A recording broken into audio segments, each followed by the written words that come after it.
Hey, everybody, and welcome to True Crime Paranormal with the Psychic Sisters. This is Katie Weaver, and I'm here with my co-anchor, sister, and partner in crime, Kristi Brower. Hello. Hello. Hey, everybody. Excited to be here as always for Wonderful. our Monday case. Yeah. Kicking off the week and the Yep, month. we sure are.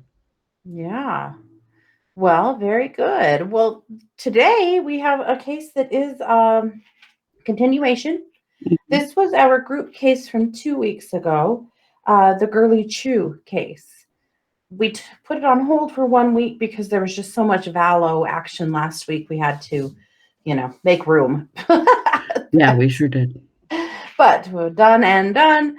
And if you didn't see that, it was a update, a synopsis of the case thus far, so that if you're confused in the Valo case of Yeah. all of the main players and the stories and the sub stories and the sub stories, that's a really good place to start understanding what the hell's going on here. So, Right. but tonight we're going to go back, or today we're going to go back to Girly Chew. So, if you Hmm. recall, Girly Chew was murdered in 1999. This was October 29th, 1999. And, well, Girly Chew Hossencofft. I kind of like to just leave the Hossencofft out because he doesn't really deserve to have his name associated with Girly, in my No. opinion. So we're dropping him. Yes. Yeah. So Girly, of course, was separated from her husband, Diazien Hossencofft, and Hmm. she had, and things have been really ugly. He'd done a lot of really dishonest and sketchy things during their marriage, including telling her that they'd adopted a baby and letting her raise that child for a few years, and then putting him up for adoption because it turned out Diazien was his father in the first place, and Girly had no rights to that baby. So, like, her heart had been ripped out by this fool repeatedly. And Yeah. she was working at a bank, and she had told her coworkers and a member of the FBI that if anything were to happen to her, they should go looking at him and at his girlfriend, Linda Henning. So one morning, Girly didn't show up for work, and that was not like her. She was usually very early and, ready to work. And for her to be late was just completely unheard of. And she was only 20 minutes late to work when her colleagues and coworkers called the police. And the police actually went right over to her house to They do really a did. welfare It check. was pretty impressive to me that they actually took that seriously because so often we Yeah, hear well, she just was late for work. What's the big deal? And she's an adult and blah, blah, yeah. no. Nope, they didn't. They went right over, and things were not right. So they got a search warrant and discovered that her apartment was in fact a crime scene. And they found her blood there, and they found Linda Henning's blood there. Yeah. And now Linda Henning was uh, Diazien's girlfriend. So we'll get into that. But anyway, they Is didn't. your dog dancing? Yeah, she's, yes, not really dancing. She's just walking. She's, Oh, circling to get comfy. gotcha. Yeah. At any rate, they didn't find her body, but later that day, they found thrown by a roadway a tarp that had Girly's bloody clothing in them. Yeah, So they knew things were bad. for They sure. Where they found her body, there were a lot of mines, like abandoned old mines, and they Yeah, searched those mines for quite a while they because they did. thought that it was likely that her body had been discarded in one of those, if it had been discarded at all. But they couldn't find it. Right. And then the prosecutor tried to negotiate with both Diazien and Linda over and over again to get the location of the body, but neither of them ever dropped it. And we have a theory on that, so we'll get to that tonight. Yeah. So those are the bones of the case, and we've already shared that, but I'm just bringing you guys up to speed. Mhm. So he was charged with murder, conspiracy to commit murder, a few different things. And again, there's no body, but they felt like they had enough evidence otherwise that they could move forward. And Yeah. he just got scared and pretty much immediately pled guilty. Yeah, he did. And then he negotiated with them that if he could serve out his term in Wyoming, that he would turn over the location of the body. So they agreed and they made that happen, which took the death penalty off the table. And then he did not disclose the location of the body. But we believe that he's still being held in Wyoming. However, on the inmate search list, I can't find him in Wyoming or in New Mexico. What name, I wonder, is he in the system under? I have tried both of his names. Mhm. Yeah. It is rather odd that he seems to be Off the grid. nowhere. Yeah. Yeah. Yeah. I'm not a fan of that. But he wasn't alone in this. No. There were two other people, mostly this lady, Linda Henning.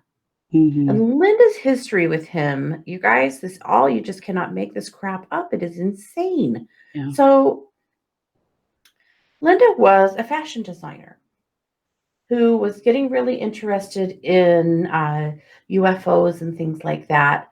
And she went to a UFO believers meeting of some sort in the summer of 1999.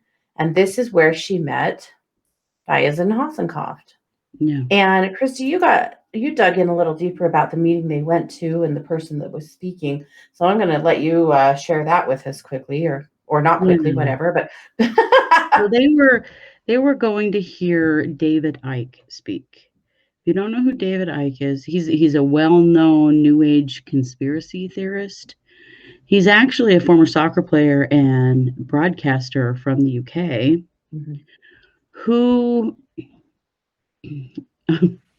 he was told in 1990 by a psychic that he was on Earth for a purpose and received messages from the spirit world, which I don't think that's weird at all. Right, that seems pretty. That seems to be, Yeah. kinda everybody feels that way to some extent, right? Mhm. They're, receive a message here and there, that kind of thing. But this led him in 1991 to say that he was actually a son of the Godhead. Now, I gotta say, I don't even know what that means. I was If just he's thinking that talking too. I don't if he's know. talking Christianity, then that sort of means Jesus, I think, Right? or Jesus's brother? I don't know. Anyway, so he's a real fringe guy. Honestly, he's written a bunch of books on New Age conspiracism, and he's also known to be anti-Semitic and a Holocaust denier. So that's Ouch. kind of like boom out the door as far as I'm concerned. Yeah. But he's the guy or one of the guys that started talking about this idea of reptilians. So he believes that there's an interdimensional race of reptilian beings. They're known as the Anunnaki or the Archons, and that they have hijacked the Earth, and there's a genetically modified human Archon hybrid race of shape-shifting reptilians that are known as the Babylon Brotherhood, the Illuminati, or the Elite, and that these reptilians are manipulating events to try to keep people afraid because the Archons feed off negative energy. He also claims that there are public figures, politicians, famous people that are of the Babylon Brotherhood and that they're pushing humanity toward a global fascist state or the New World Order. If some of these words sound familiar to you, Mhm. we've heard this kind of thing from some other people as well. But this is kind of where he's coming from. And so when they're talking about, extraterrestrials and aliens and stuff, he's talking about reptilians. Yeah. That's where they met, was at a talk Yeah. by him. Yes. So you may know about that conspiracy theory or not. But if you didn't, Now you do. Now you do. So Linda was really taken with him, really taken in by Diazien, and really started changing pretty rapidly.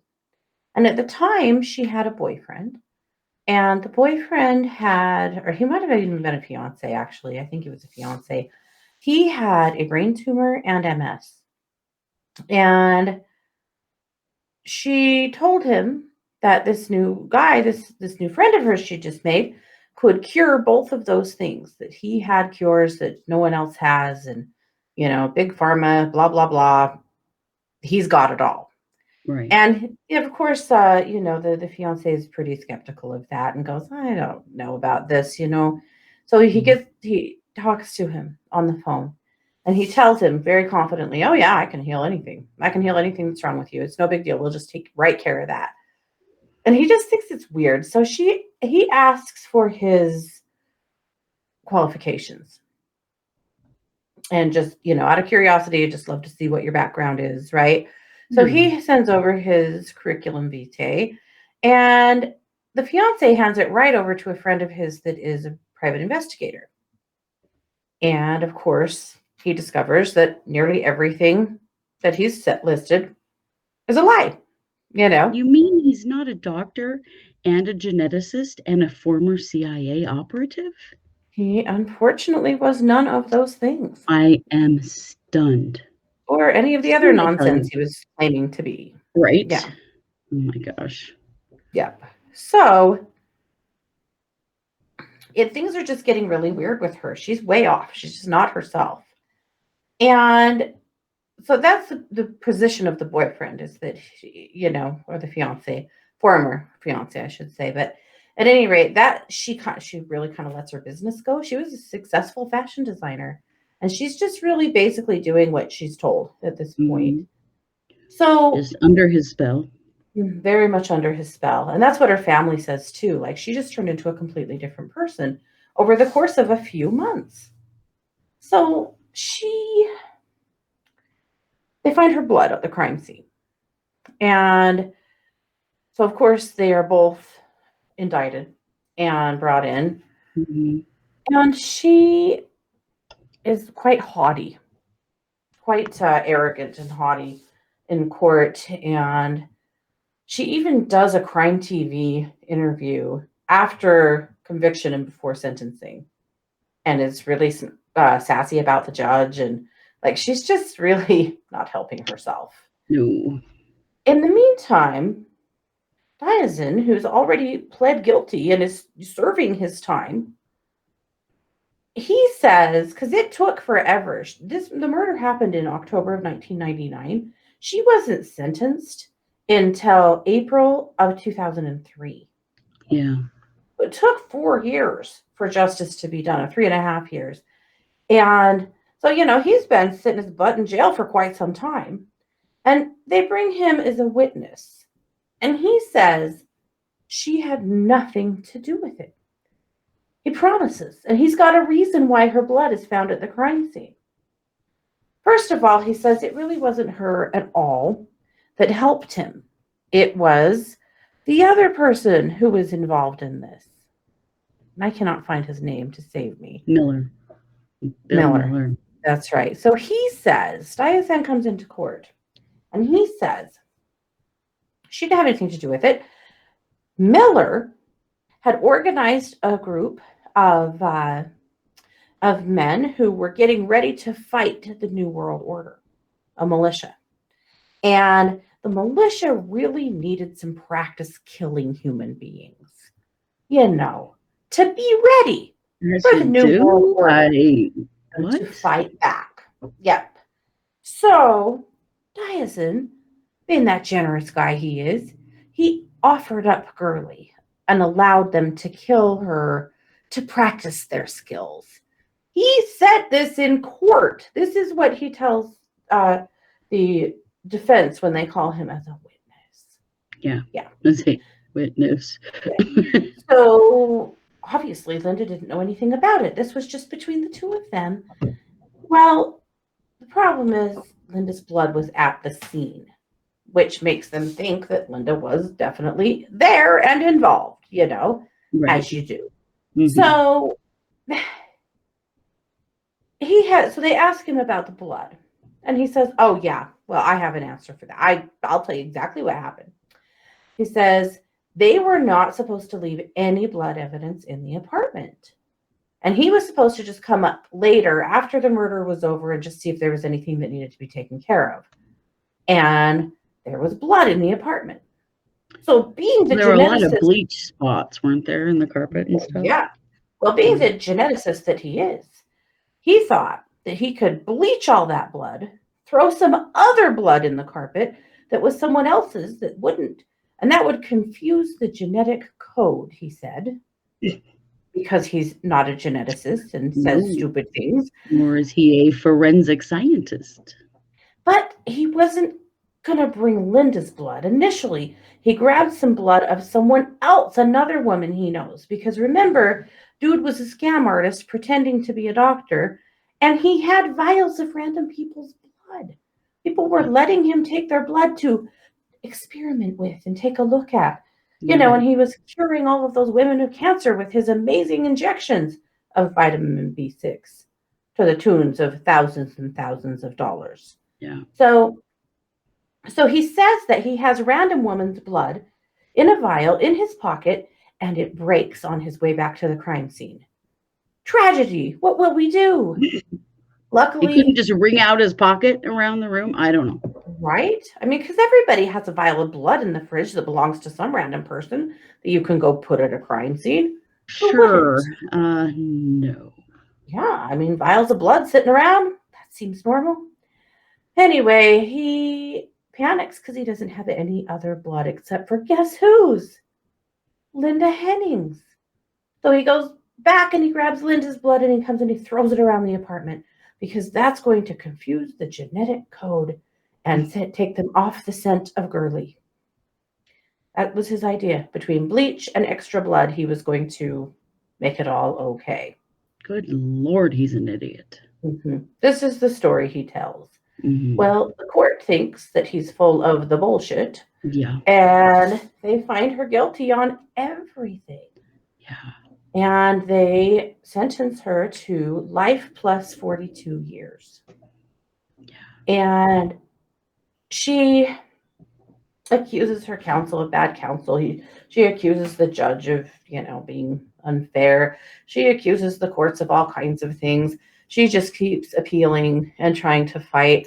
Her family says she should not be held accountable for this because she was under the spell of Diazien, and they try all kinds of things.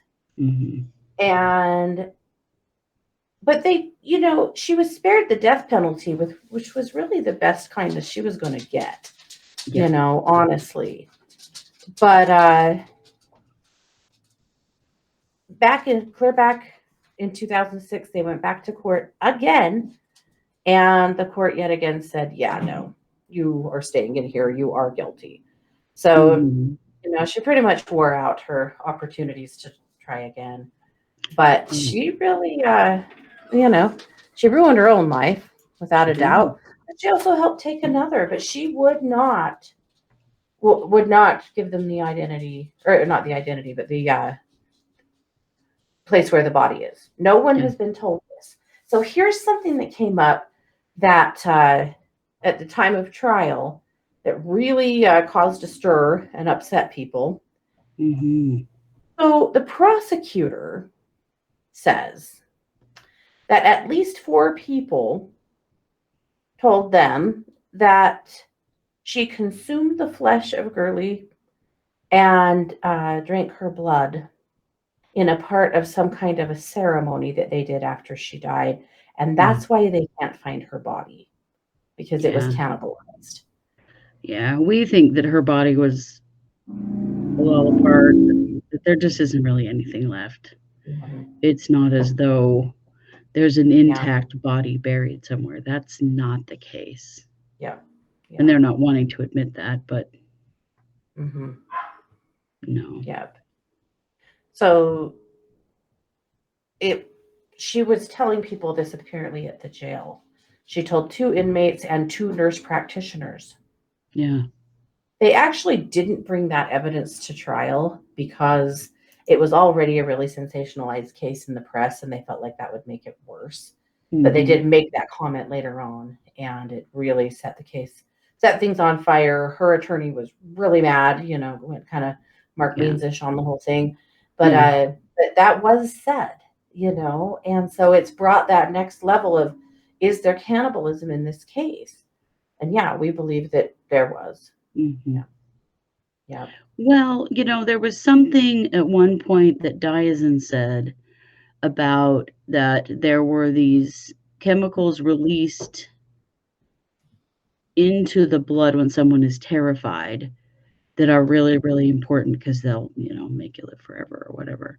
Mhm. And so the idea was that they would scare Girly horribly before they killed her so that then her blood would have these particular hormones in Mhm. it. Yeah. And then they drink it. Yeah. Gross, you guys. This case Mhm. is gross. But it kind of brings to light some important stuff that I think needs to be brought to light. That there's this kind of underbelly in the metaphysical community around some of these beliefs that, Mhm. yikes. And we're seeing some of them get dangerous, you We know, are. I mean, a lot of this is still like coming this one around right here. now. Mhm. Yeah, and we've been seeing, these kinds of beliefs still impacting the metaphysical community now. And this was Mhm. 20 years ago. Yeah. Yeah. So just something to be aware of and just to Mhm. know that, things got taken incredibly too far in this situation. Yeah. Yeah. Now, did Miller really have some militia he was forming to fight the New World Order? I think he probably did. Did he come and kill Gurley? I don't believe that's true at all. I don't He either. did have 2 charges that did stick, but they were both charges around damaging the crime scene. Yeah, after the fact So, stuff, but after the not yeah. they didn't have any proof at all that he had been involved in the actual murder. Mm-mm. Not that I'm No, not sure about that, but, yeah, they did at one point actually charge him with murder too, but they couldn't make that stick. mm-mm. So, Nope. Nope. So, was he more involved than just, messing around with the crime scene? I think it's very likely, yeah. But this is a really huge case because it's rare to get murder charges to stick when there's no body, really rare. yeah. Yeah, And very yes, much so. but this really pissed off Albuquerque. You know, People Mhm. were very upset about it, and it really made the rounds in the news and in the neighborhoods, and people wanted justice. They were demanding justice. Yeah. Yeah. Well, they still really haven't got it. I mean, yes, they've been convicted, but the actual story of what happened and Yeah. where are Gurley's remains, those questions are still not answered. And, Mhm. Gurley's, family lives in Malaysia, and Mhm. so they have not had any really ability to do anything about this. Yeah. So there wasn't a lot of advocating on her side, except, of course, the police and the courts. That's exactly what they were doing. But, Mhm. it's just a sad thing. I mean, but we've got some serious, serious problems with the, behavior of people in this case and the beliefs. Mhm. And Diazien, had this not happened, he was on the road to being some kind of crazy cult leader. I mean, I really think that's where this was going for him. He was, but he was also on the road to being charged anyway, because Yeah, the FBI was in the middle of investigating him yeah, for all of the medical fraud that he had wrought upon people. yeah, Because don't forget that he was taking thousands of dollars from people and injecting them with vitamin B6 and telling them that would cure their cancer. yeah. So it's He's an likely asshole.